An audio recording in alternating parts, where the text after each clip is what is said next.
Has this ever happened to you? You want to focus and put your mind on a task at hand, but after a short while, a bazillion thoughts come at you at once and distract you from whatever you want to get done.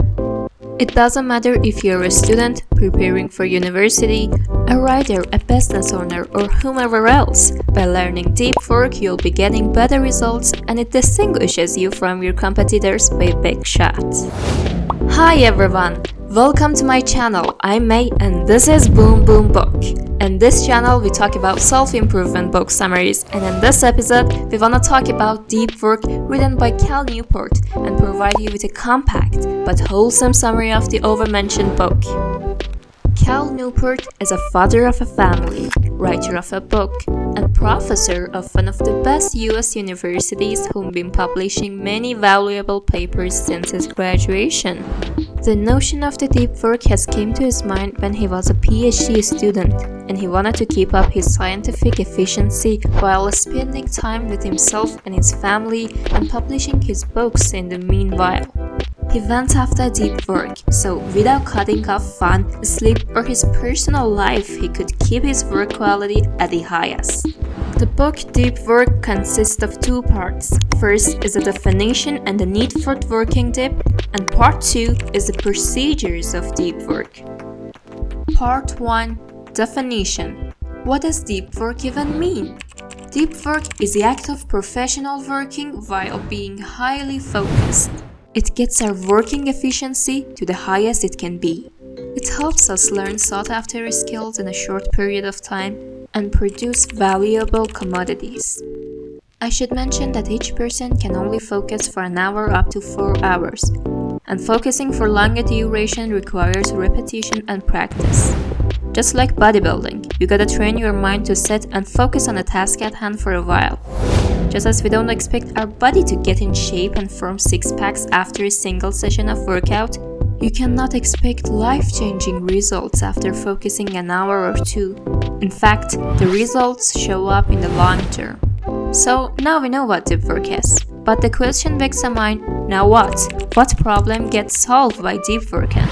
Nowadays, with the presence of social media and internet, deep work can be hardly found. And when the skill is at work, brings significant growth in today's financial world. Talking about finance, we all know that the world is getting more and more mechanized. Many jobs have faded away, and many people have lost their jobs. On the other hand, many jobs have been formed, and people who adapted to this environment made compelling profits. The question is, in today's economy, who make the big buck? The book introduces 3 groups of successful people in the modern economy. The first group, skilled workers. People who have ability and expertise to work with complicated machinery. And with the life getting mechanized, we still need these people in the industry. The second group, superstars. A superstar is a person who has the peak mastery in a certain skill. They have fast learning capability, manufacture top-notch products, or provide high-quality services. Machines can never replace superstars. And the third group, owners who invest in modern and groundbreaking technologies. For instance, Instagram. In its early days, it was sold for $1 billion, a huge profit to the Instagram initial developer team and considerable money to its investors. In Cal Newport's mind, getting rich in today's world requires 2 essential skills. First skill is the ability to learn complicated things rapidly, and the second is providing quality products or services. By quality, I mean both time efficient and surely high quality. So now we know why we should learn deep work in. By learning deep work, we will be able to learn difficult skills and matters faster, which is the foundation of getting big profits. Part 2. Procedures. And this part the author gives 4 tips to increase focus efficiency, which we're gonna go over them. First step, make deep work a habit of yours. As we said before, deep work asks for energy and willpower. Beginners can only work deeply and keep their focus efficiency high for an hour at best. So to prevent excessive tiredness due to overusage of willpower, it's recommended to make deep work a habit of ours and dedicate a specific time to it. Cal Newport gives us 4 strategies to make deep work a routine. The first strategy, monastic approach. In this approach, you have to eradicate all daily distractions, for instance, social media. However, this method has high efficiency, but not many people support it. Second strategy, bimodal approach. Bimodal approach tells us to dedicate certain periods of month, season, or year to deep work and get away from distractions. Summer is a great time for many people, especially students, to use bimodal approach and experience deep work. Third strategy, rhythmic approach. In this approach, you do deep work every day for a certain time and duration. For example, commit 2 hours from 5 to 7 a.m. to your work.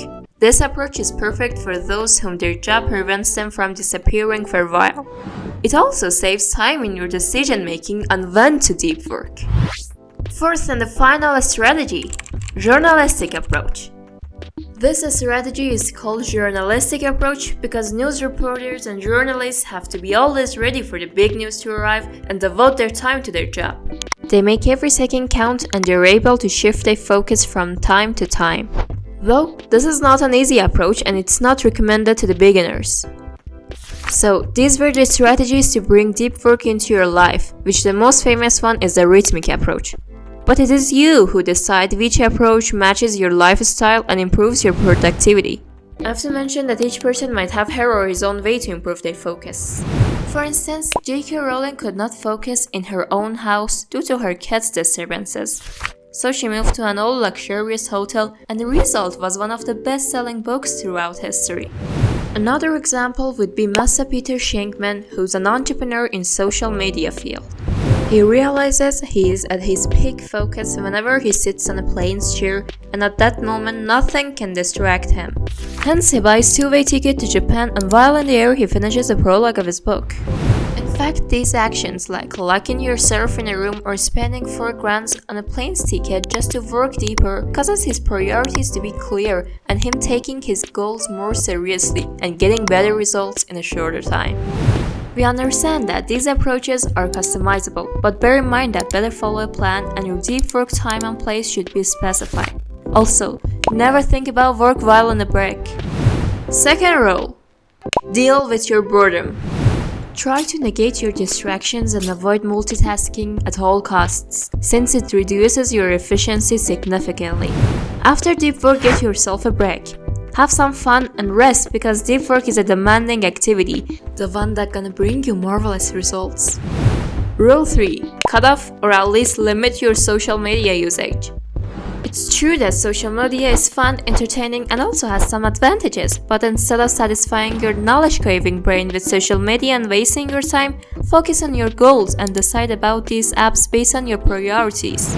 If your goal is to find friends and marketing, then there is no need to leave social media behind, since it helps you to reach your goals.